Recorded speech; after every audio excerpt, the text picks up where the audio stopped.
Doktor Rebolj, zanima me, koliko se vam osebno zdi pomembna komunikacija s pacientom.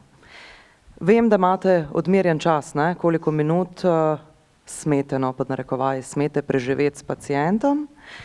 Seveda takrat počnete tisto, kar je nujno potrebno. Koliko pa po vašem mnenju zdravi tudi pozitivna komunikacija? Ja, tisti zoglasni odmerjen čas je v bistvu neko povprečje, ki v praksi resnice ljubo prav zelo ne zaživi. Nikoli, hvala Bogu. Edina kruta resnica splošnih zdravnikov oziroma družinskih ambulant je seveda gužva pred vrati je nek psihološki pritisk. Psihološki pritisk na osebje, sprocesirati vse te ljudi. Je pa komunikacija, poleg tistega, ki se pa mogoče se malo kasneje vrnem, je komunikacija tista, ki te tudi na nek način zmanjšuje število obiskov v ambulanti in si je pač vredno vzeti tisti čas za pacienta, ki ga potrebuje. Zaradi tega, ker se vedno se ti vrne, nihče ne bo doma s svojimi strahovi živel, ne da bi se slej ko prej obrnil nazaj, ponovadi se te težave in strahovi kvečem poslabšujejo, nikoli se ne izboljšujejo sami, če jih prepustiš sami sebi. Tako da jaz mislim, da je komunikacija izredno pomembna.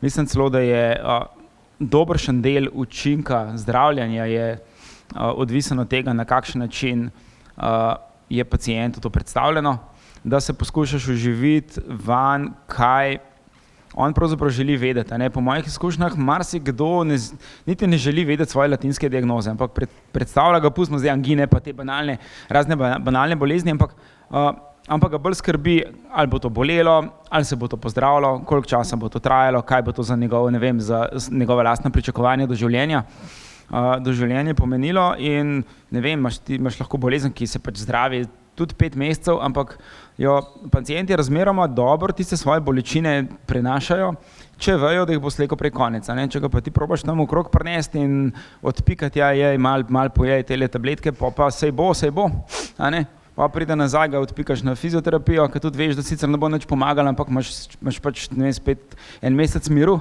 in pol spet pride in pol pač slej ko prej vas krog specialistov daš naokrog in on je spet nazaj pri tebi in potem nimaš več se kaj izmisliti pametnega. In je pač, ne vem, jaz to razumem bolj v smislu, da je vredno razložiti, glejte, to, poskušati razumeti, kaj pacient pravzaprav od tebe pričakuje.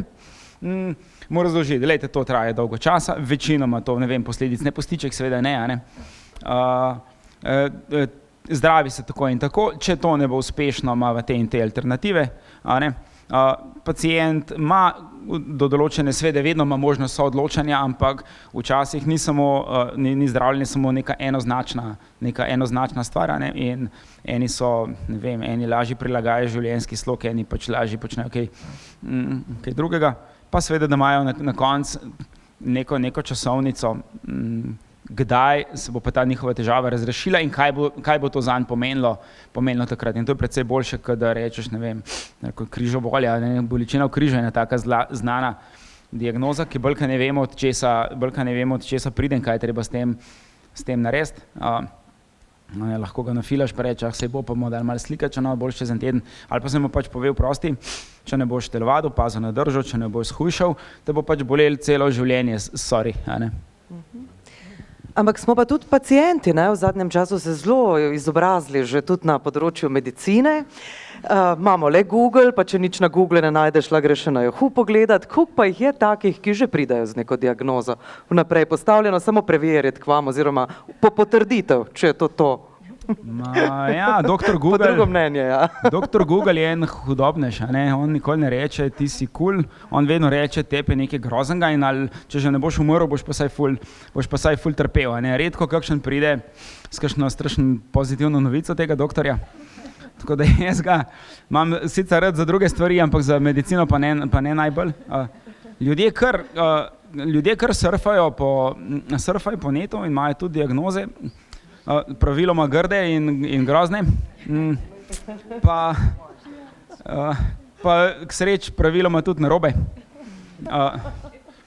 Tako da meni osebno sicer ni moteče, ampak je pa to moteče bolj za same paciente, zato ker so velikokrat po nepotrebno prestrašeni, imajo neke čudne predstave o nekih zdravljenjih, nekih diagnostikah, ampak se mi zdi, da tle smo spet nazaj pri komunikaciji, da se da, ne vem, če si ti tudi strokovno seveda toliko suveren in če si ti probaš razumeti njegovo stisko, zakaj pravzaprav on šel štefnati po tem zloglasnem Googlu, se da nekako sprocesirati tudi tisto njegovo samodiagnostiko in pripeljati, gledajte, to zato ni tako, ampak, tako da veš, vse v končni fazi, recimo v zdravstvu približno vemo, kako Google na splošno te spletni brskalniki, kako funkcionirajo in kaj so tiste rezultati, ki ti jih ven dajo in raven tako, kako pacienti to iščejo, tako da tukaj so eni rekli, ja, mene ful obremenjuje, ko pride mi pacient že z napisanim listkom, ne vem, meni osebno to nekaj zelo ne bremeni, se mi zdi čisto pošteno, da ti pacient zaupa do te mere, da ti to pove, da je tam brskal in ga je zdaj na smrt strah, ker misli, da umira, v resnici smo pa nekaj strašno absurdnega,